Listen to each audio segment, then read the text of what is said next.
बिस्मिल्लाहिर्रहमानिर्रहीम बिस्मिल्लाहिर्रहमानिर्रहीम। This is Syed Ahmed Mujtaba advocate high court और आप देख रहे हैं universe of law by Ahmed मुजतबा।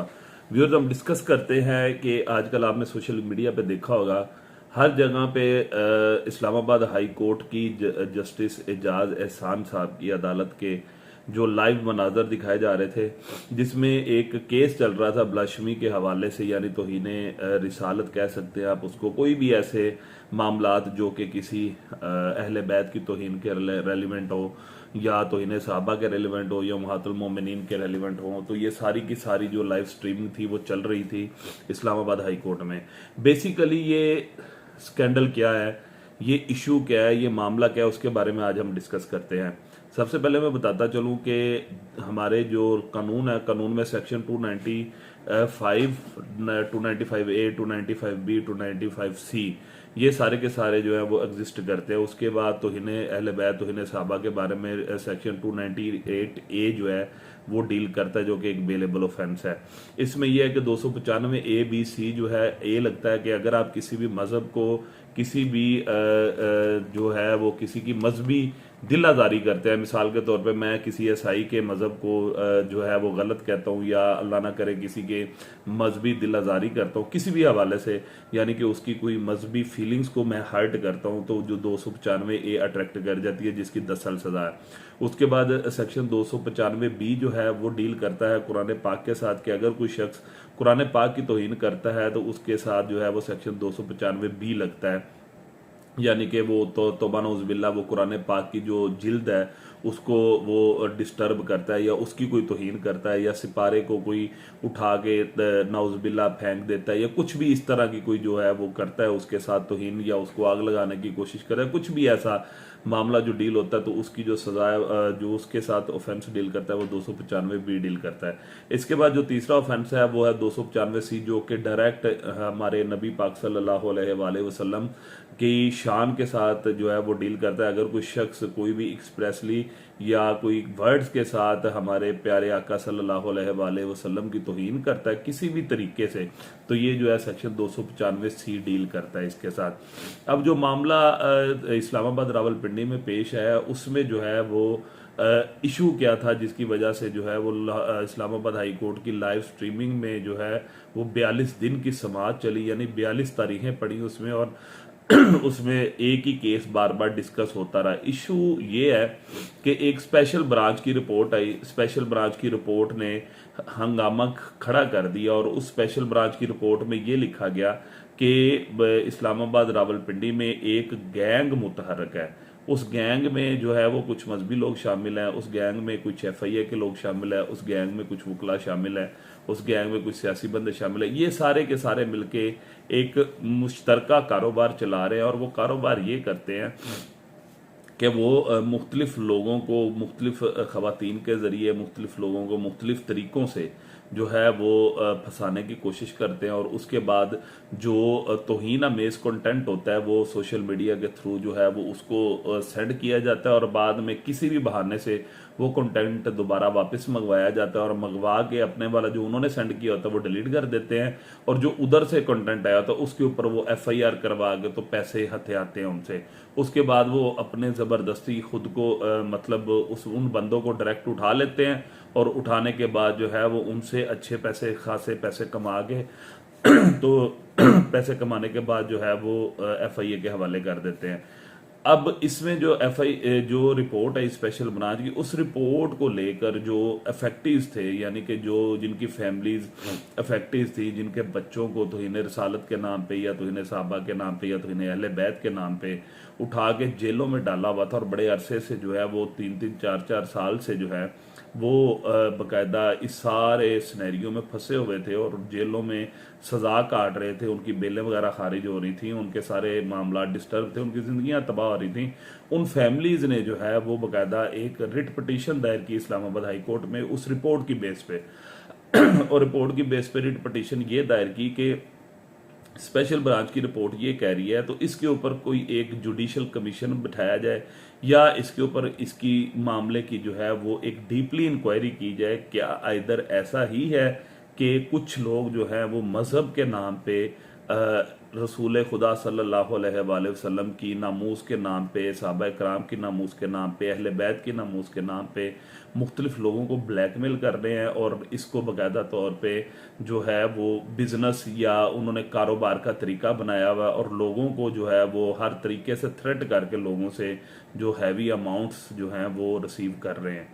इस सारे मामले में रिट पिटीशन दायर होगी। जब रिट पिटीशन दायर हुई तो फौरन जो कोर्ट ने जो है वो एक इंक्वायरी कमीशन का ऑर्डर दे दिया, जिसमें कोर्ट ने, अदालत ने ये कहा कि अगर इस तरह का मैटर है तो एक इंक्वायरी कमीशन बिठाया जाए। उस इंक्वायरी कमीशन में हाई कोर्ट या सुप्रीम कोर्ट के एक रिटायर्ड जज होंगे। उसके बाद इंक्वायरी कमीशन में कोई रिटायर्ड FIA का बहुत ही हाई लेवल का कोई हाई प्रोफाइल जो रिटायर्ड ऑफिसर हो, उसके अलावा इंक्वायरी कमीशन में IT एक्सपर्ट हो और एक जो है वो मजहबी स्कॉलर उसमें शामिल हो।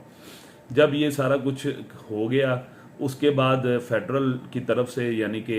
गवर्नमेंट ऑफ पाकिस्तान की तरफ से जो वकला पेश हुए, उन्होंने कहा कि जी बिल्कुल हमारे नोटिस में, हमारे नॉलेज में भी ये चीज़ आई है और इस चीज़ में जो हमें बात नज़र आ रही है कि ये एक बहुत ही सेंसिटिव मामला है और इस सेंसिटिव मामले में अगर कमीशन बिठाया जाए हमें इस बारे में कोई एतराज़ नहीं है। अब जब ये इस चीज़ के बारे में पता चला उन लोगों को जिनके खिलाफ ये सारी बात जारी थी, यानी कि जो लोग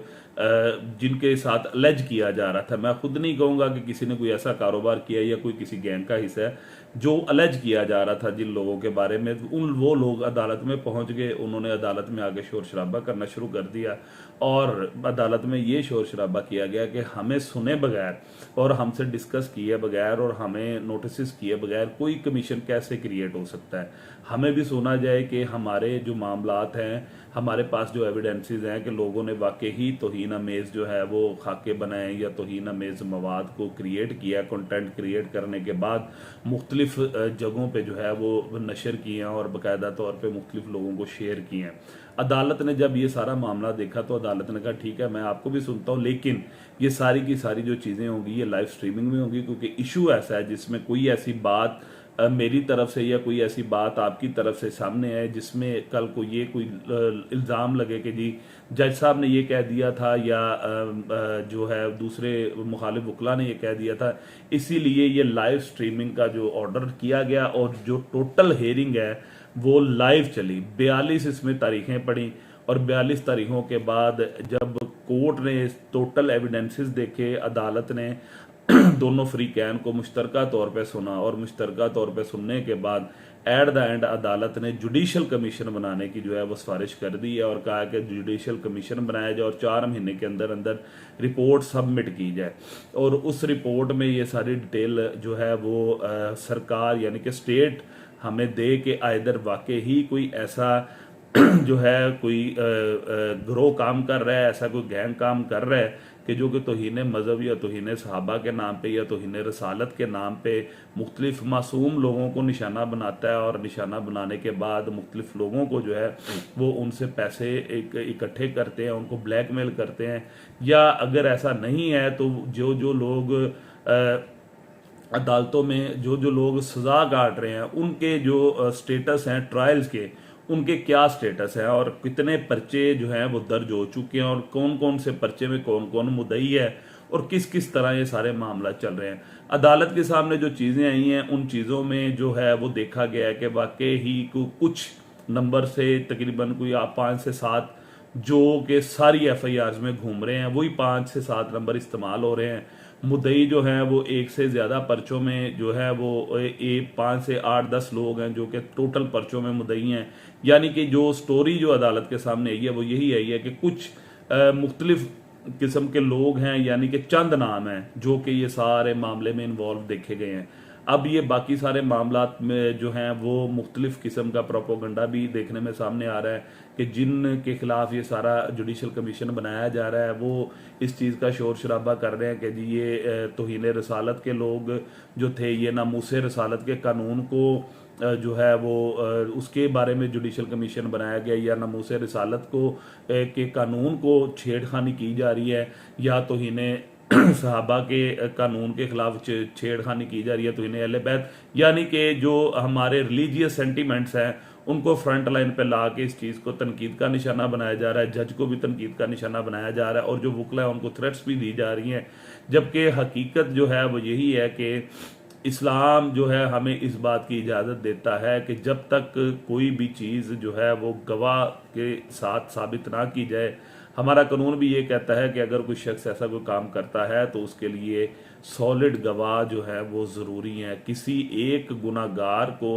सज़ा देने के चक्कर में 100 बेगुनाहों को अगर सज़ा दी जाए तो ये गलत होगा। इस सिलसिले में जो है वो देखभाल के कोई ना कोई काम करना चाहिए, क्योंकि जो रिलीजियस मामला है जितने भी हैं, चाहे वो तौहीन अहले बैत से रिलेटेड है, चाहे वो तौहीन सहाबा से रिलेटेड है, चाहे वो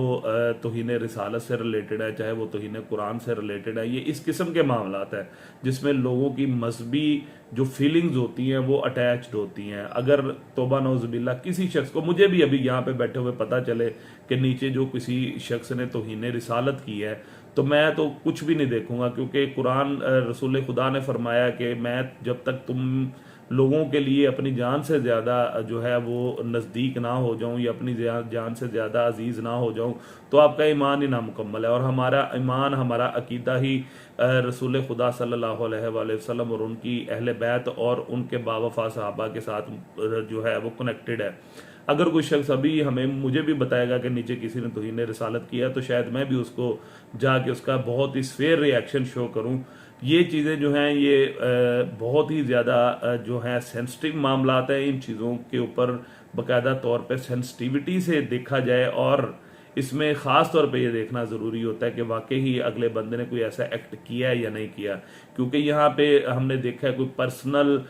मामलात होते हैं उनको तौहीन रिसालत बना दिया जाता है, किसी के साथ कोई ज़ाती रंजिश होती है उसको तौहीन सहाबा बना दिया जाता है, किसी के साथ कोई ज़ाती अदावत होती है उसको तौहीन अहले बैत बना के अगले बंदों को टारगेट किया जाता है। तो इस किस्म की चीज़ों को देखने के लिए कि अगर आप रिसालत के नाम पे, अगर आप सहाबा के नाम पे या अहले बैत के नाम पे खड़े होते हैं, तो ये लाजमी देखें कि जिसने काम किया है कि वाकई ही उसने ये काम किया है या सिर्फ और सिर्फ आपको इस्तेमाल किया जा रहा है, या आप मजहब का नाम इस्तेमाल किया जा रहा है, या रिसालत सल्लल्लाहु अलैहि वसल्लम रसूल खुदा का नाम इस्तेमाल किया जा रहा है। और बाकी ये भी चीज़ें देखनी चाहिए कि कोई भी ऐसा एक्ट जिसमें किसी बेगुनाह को